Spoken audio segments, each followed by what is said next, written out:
Welcome to Stories in Time. My name is Eloise Schottler. I'm your storyteller. When I first started telling stories, I was talking primarily about women in my family, women that I was discovering in the family history or women that I knew and loved. And for them, because I was also a textile artist making quilted pieces, I made individual pieces out of something that had to do with them and named it after them. Today I'm going to show you one of those pieces, and Catherine Diggle Brown is the name of this piece. And the red fabrics that you see in it were from pieces of clothing, a cape, a coat, something else that she had actually made and worn herself. These represented sort of as portraits of the women. And then I would tell you a story about them. And that's what I'm doing now. The story that I have, it's an early part of my childhood series of stories. It's called Catherine Diggle Brown, or KOKI. Catherine Diggle Brown was my daddy's sister. She was the last of the Diggle girls to marry.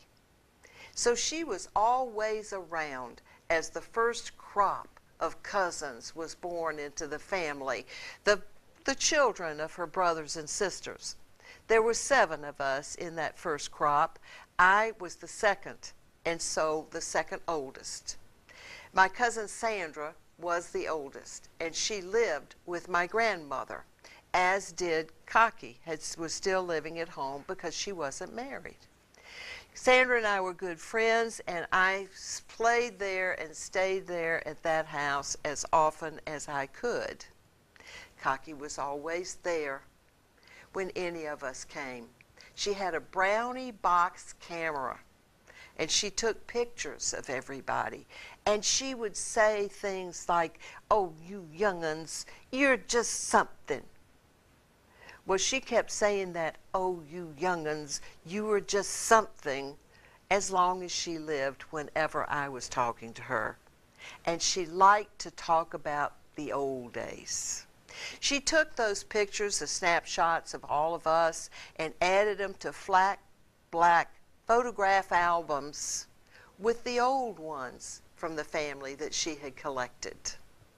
And often when I slept there overnight, I would sleep on the single bed, the empty single bed in her room. Well, the piece that I made for her brings me back close to her. Every time I look at this piece, I'm reminded about how she would tell us about the old days. And she was a very dramatic storyteller. She added in all the details. We could see it just as she saw it. And that's why when I started taking piano lessons from Sister Mary Cecilia, I knew a secret about her. I would sit on the piano bench and I would wonder about that woman because I knew a secret. Now, Sister Mary Cecilia was a tall, straight, standing-up woman. She wore a white starched coif that her black veil dropped down from, and it framed her face into a perfect oval. She had lily white hands, and as they went across the keys showing me the notes, I wondered about her more. She never would let me touch the keys before I washed my hands because they were always stained with inking leak pen, with ink, or with runny ballpoint. So she was concerned about my hands, but I was watching her. And I kept thinking about that secret. You see, I knew her name. Sister Mary Cecilia was not her first name. Her real first name was Helen. How did I know that? KOKI told me. Because when I told her that Sister Mary Cecilia was my piano teacher at Sacred Heart Academy, KOKI had been at Sacred Heart Academy. Really? Well, let me tell you about her. They were classmates in high school, and she went on to tell me about how they played basketball together. They played basketball together. So I sat there on the piano bench. I looked at this lovely woman swathed in black fabric with a rosary that went from her waist to the floor and clinked as she walked. And I couldn't put those two women together. KOKI was tall too, but KOKI had blonde hair that she curled. She wore bright colored clothes. She wore red lipstick and fingernail polish. And she smoked long white cigarettes when she sat at the breakfast room table working a crossword puzzle. I never could get those two people together in my mind. But when KOKI told me, she said, now this is a secret, Eloise. It's a graveyard, and you can't tell a soul. And I never did, really. I wanted to. On the playground at lunchtime, in a group of kids from my class, my tongue itched to tell them what I knew, but I never did. Well, years later, when I started doing genealogy and checking on family history, I went directly to KOKI. She had the stories, the history, the pictures. She knew everything. So I called her up, and she began to help me, telling me who this one was and who that one was, and secrets where she knew them. One day I called her, and she said, "You're not going to believe this. I went down to the courthouse the other day to check in on Granddaddy." Now, John Walter Cobb, her granddaddy, died in November of 1926, but I knew exactly what she meant. He had been an often elected Register of Deeds in Mecklenburg County, North Carolina, and when he died, they put a portrait of him in the courthouse that was still there when she told me she'd been down there, how many years later. Well, I walked into the office, and this young clerk came out from the back, and he said, "Well, can I help you, ma'am?"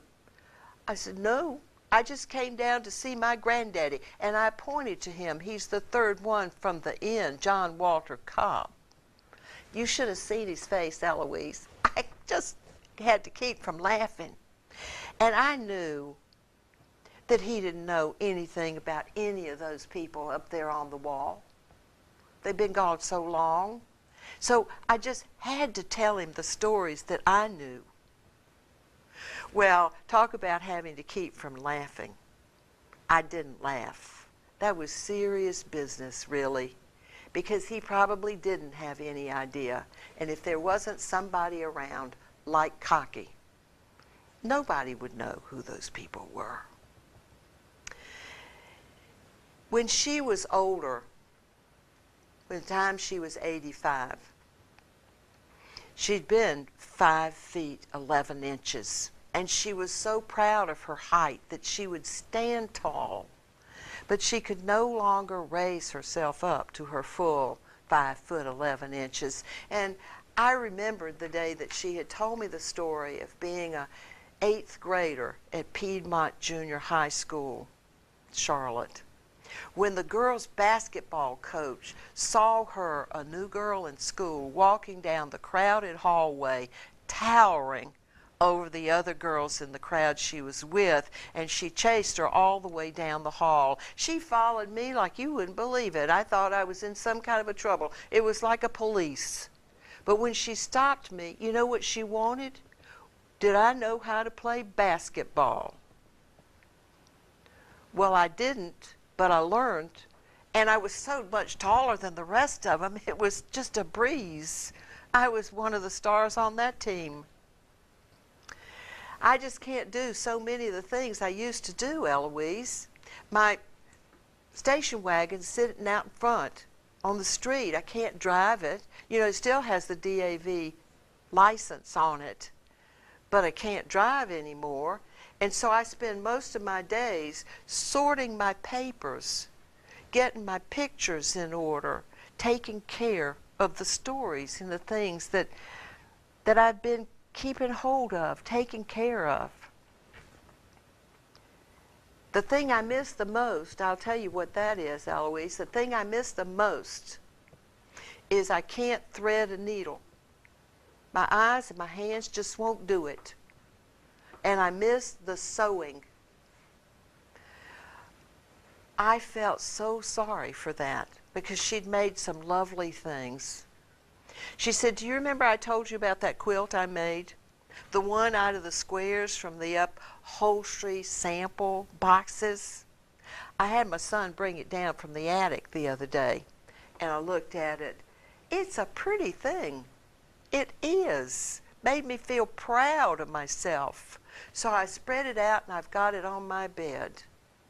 The next time you come down here, I'll show it to you."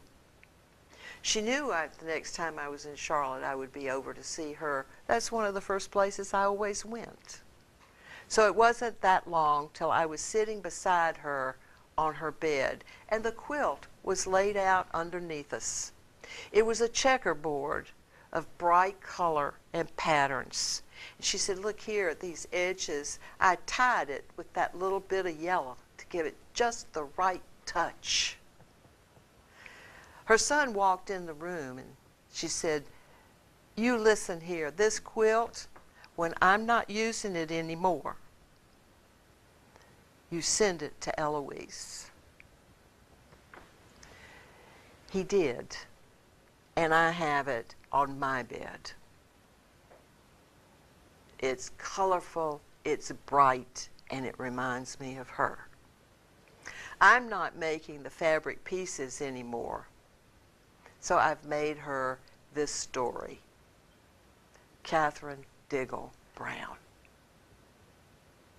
Thank you so much for being here. Come back, we'll have another story for you.